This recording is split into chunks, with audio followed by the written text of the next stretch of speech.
The range of characters in Disney Epic Mickey is pretty darn broad. Everything from the earliest black and white characters up until about the late 60s. I didn't want to get much more modern with anything than that.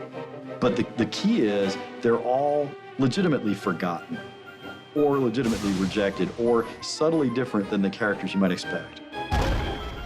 It is entirely a good thing that we had these characters who had some Disney past, but not a fully realized Disney life.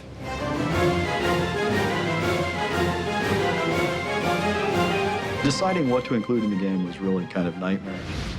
I had a little bit of an advantage just because I really have studied cartoons for a long time, but I had a pretty good idea who I wanted in the game.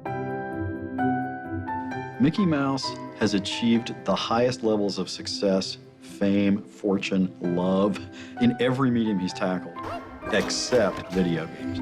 Yeah, there have been some Mickey Mouse video games, but I want to make him a video game hero on par with the very best, with the Marios, the Sonics, the people think of when they think video games. And I'm hoping Disney Epic Mickey gets him there. Oswald the Lucky Rabbit is one of the saddest and yet funniest characters in cartoon history. He was the prototype for every cartoon rabbit that came after him, and yet completely forgotten. I knew I wanted Horace and Clarabelle, the black and white versions, because they've been replaced by the color versions, and they're kind of the reject pals. Clarabelle, sort of a busybody, she loves her garden, but a real sweetheart and a real good friend to Minnie and Mickey in the early days.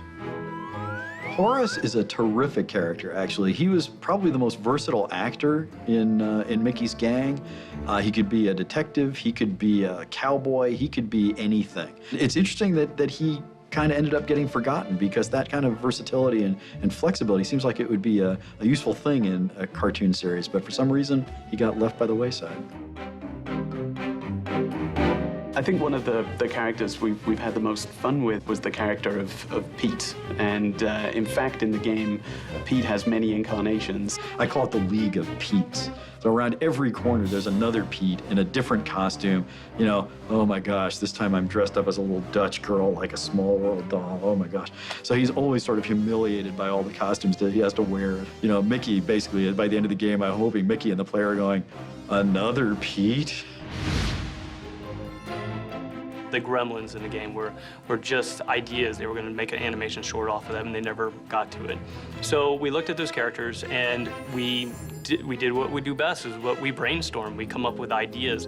In some cases, like the Gremlins, they didn't have any personalities. They didn't have any motion or animation or life that we could imitate. We had to come up with our own personalities and our own animation styles for them. It brings a certain level of challenge because you've got such a high bar to live up to make them a Disney character. But I think the animators had done a great job in exploring all of the other Disney characters, that they kind of got it in their heads as to how we can make these characters fit in a Disney world that have never been there before. The most satisfying thing about working with lost characters and forgotten characters is remembering them and knowing that you're at least a small part of bringing them back into the public consciousness. All these characters are worthy of the love and affection of audiences. There's a little fictional thing in the game about the importance of hearts. When a character is loved by audiences and successful in cartoon, their little cartoon heart beats in their chest, right?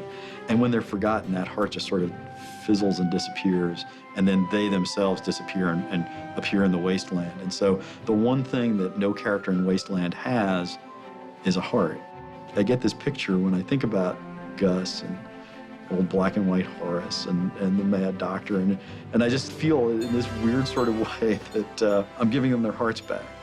Their hearts are going to appear in their chests again, and they're going to pop back into the real world, and people out here are going to love them again.